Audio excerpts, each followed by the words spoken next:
Hi friends. Supreme court का एक judgement आया है।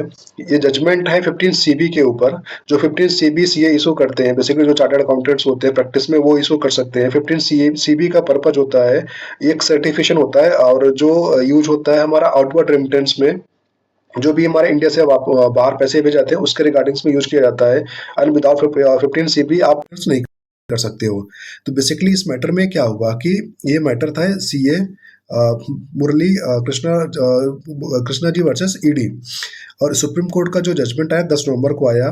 सीए को बेसिकली पीएमएलए में जो ईडी ने थे उनको प्रोसिक्यूट किया, क्योंकि आपने रीजन क्या उसमें आर्गुमेंट में दिया कि CA certification facilitate illegal outward remittance constituting assisting in money laundering.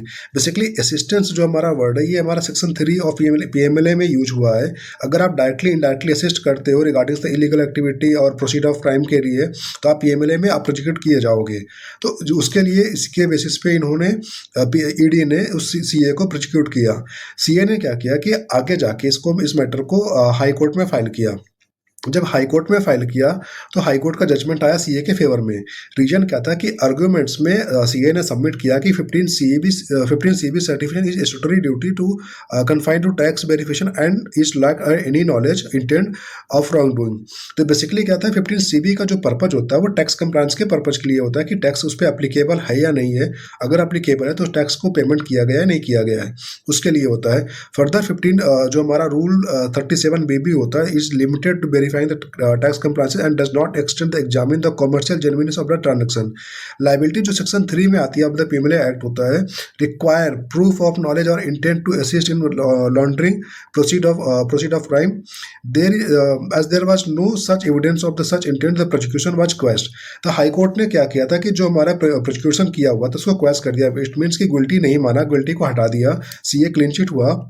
और ये मैटर फिर उसके बाद ईडी ने सुप्रीम कोर्ट में लेके गए। सुप्रीम कोर्ट ने क्या हुआ था कि जो उन्होंने एसएलपी फाइल किया हुआ था उसको डिसमिस कर दिया। रीजन क्या था कि उन्होंने बोला कि जो बेसिस लिया था मद्रास हाई कोर्ट ने वो जेन्युइन है और वो सही है, और एज पर लॉ जो हमारा होता है, जो सीए की ड्यूटी होती है वो टैक्स को कंप्लायंस के लिए होती है।